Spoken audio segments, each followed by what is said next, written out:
not bothered. We move on now to the final of the men's pairs, and well, this is quite interesting in the sense that this is very much a race which is a pointer for the future, because we've got two German crews in here, and we're going to start at the top of the picture with Stefan Mølvig and Mads Andersen for Denmark. What's quite interesting about that is that these two men have come out of lightweight boats and are now partners in a heavyweight division.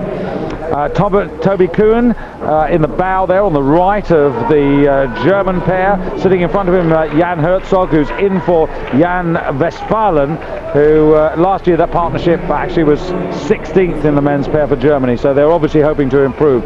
But here are the form boys, so to speak. Sinisa Skelin and Niksa Skelin for Croatia, world silver medalists behind the excellent James Tompkins and Drew Ginn of Australia, who are keeping their powder dry. I guess we won't see them till Lucerne, which is a bit of a disappointment, but something to look forward to. And then for Serbia, Montenegro, Nikola Stoic and Mladen Stegic, who are in lane number 4, 8th and improving. Germany's second pair, Tony Seifert and Gregor Hofer, are in lane 5, 2 from the bottom of your picture. And then closest to you is going to be Slovenia's number 1 crew. Here they are, Matija Pavsic and Andrej Hrabar. They were 10th last year, and that 10th place did qualify the Slovenians a boat in this class. The Slovenians, the crew from Montenegro, Serbia, Montenegro, and the Croatians have all qualified a boat already for the Olympic Games. So interesting lineup here. You've got to say that it's the Skelin brothers they've all got to beat. The Skelin brothers are the benchmark here. Interesting to see Mølvig and Andersen, who you referred to earlier, David, as the lightweights. The Danish lightweight men's 4, which is an Olympic event, has been the dominant 4 for the last 10 years, with gradually changing personnel, but still significantly the strongest lightweight group. They obviously think that they can pick a 4 that can win the Olympics in Athens and from 6 men, and use the other 2 in some other Olympic boat. They haven't got the heavyweights at the moment to fill all the other crews, so Mølvig and Andersen have moved up and might well qualify. The lightweight 4 in its heyday has been very close indeed to the heavyweight 4, the open weight I should say, at World Championship level, and repeatedly when Great Britain was winning the open weight 4 with Redgrave, Pinson, Cracknell and Foster, the Danish would come to Henley and to other races like that and take them on at their own game, and would finish within 3/4 or even less of a length. So they're very, very fast at heavyweight level as well. So here we go, the final of the men's pairs, and we're going away with the Slovenians. Slovenia in lane number, sorry, we're going away with the Croatians, I should say, in lane number 3, the Skelin brothers, and now Germany. As we give you a lineup now, closest to the picture, at the bottom of the picture will be Slovenia. Then in lane 5, Germany, that's Seifert and Hofer. Then Serbia and Montenegro in 4, that's 3 from the bottom of your picture. Then after that, Skelin brothers, 3 from the top of your picture in a white boat, and just about moving into 2nd place at the moment. And then Germany, Kuhn and Herzog, 2 from the top of the picture, and on the far side Mølvig and Andersen for Denmark. And there are 2 places still to be decided, 2 qualification possibilities, and those will be decided in Lucerne just before the final World Cup regatta. And interestingly, this is one of the very few categories, the men's pair, in which Germany has not yet qualified a boat. Curious, because they were so dominant for so many years, but there's got to be some chink in everybody's armour, and that's where it's been for Germany this time. But mind you, they didn't even qualify an 8 for the last Olympics, having dominated that for so long before. So it's a very, very tight field. The differences between winners and losers are minuscule, and I actually think that it's the Danes over on the far side who are in lane 1 who are up with the field there. And it is the Skelins now in the white boat in the middle of the picture who have moved out into a lead. And a very good evening to you, John Boltby, down under. I gather you're with us on worldrowing.com. Good to have your company. Hope you're well. John, for those of you who are not familiar with John Boltby, former Secretary General of FISA. Matt Smith taking on that responsibility in the mid-90s, in fact after the Atlanta Olympic Games. But John, any thoughts you've got, any questions? Much appreciated. Rowing at infovoice.de is our email address. Do take advantage of it.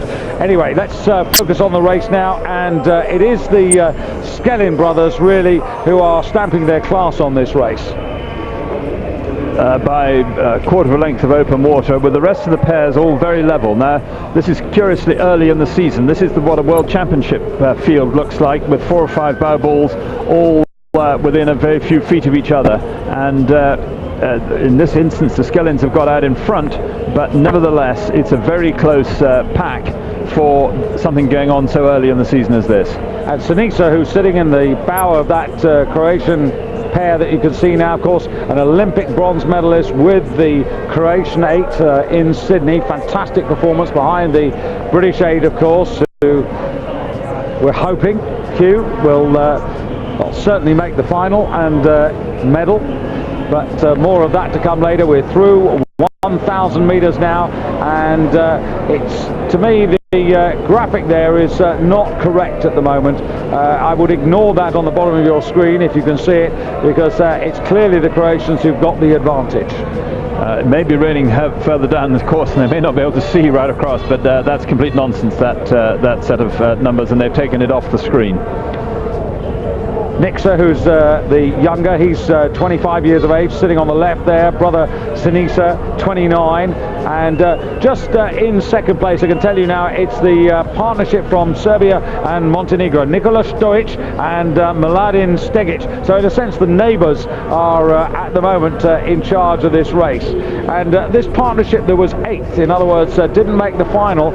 I said that I thought that they would improve, and this is a good sign from them. Well, Nikola Stojic did get a silver medal in this event in Lucerne the year after the Olympics with a different partner, Georgi Vizaki, and so he's got the pedigree and the breeding to be in the front end of this kind of field. Well, I guess James Tompkins and Drugin with our worldrowing.com service can keep an eye on this. It may be a little small box, but hopefully you can see it if you are watching down there, because it's a good way to actually keep tabs on what's happening on the other side of the world. At the moment, what's happening here is that these two men are not threatened.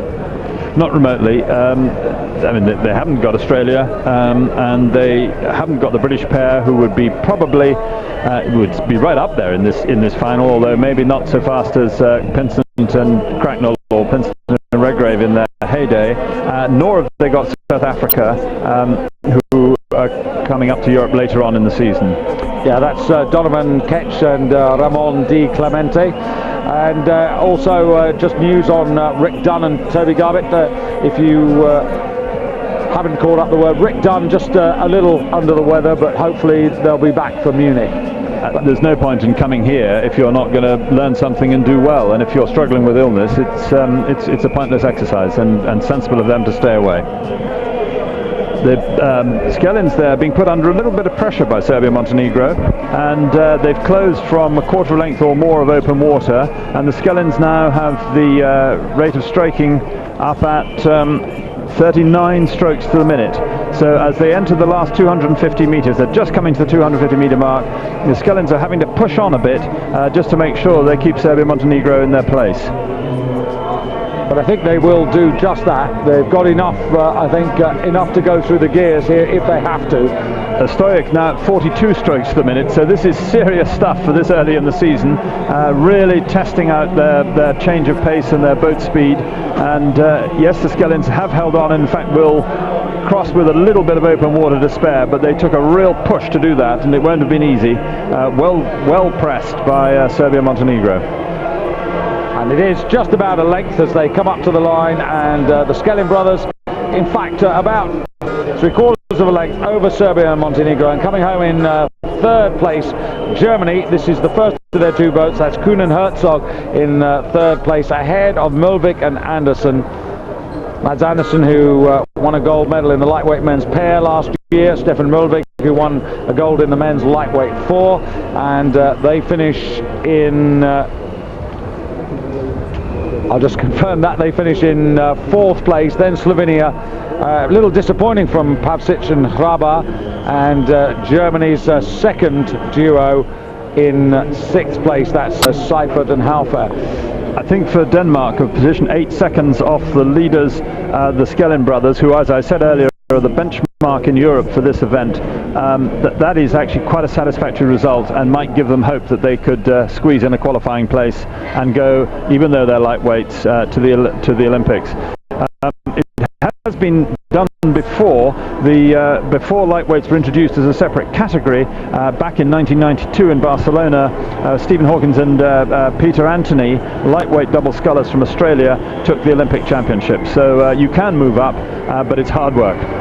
And as you see the replay through the quarters here, just to give you the splits there, Croatia with a good start, 133.87. That's a good second and a quarter ahead of their closest rivals, who were Germany then. Then 139 for the second 500, 139.93 for the third quarter, and raising it to 137.80 to hold off Serbia and Montenegro, who actually were the fastest boat on the last 500 metres in 137.65.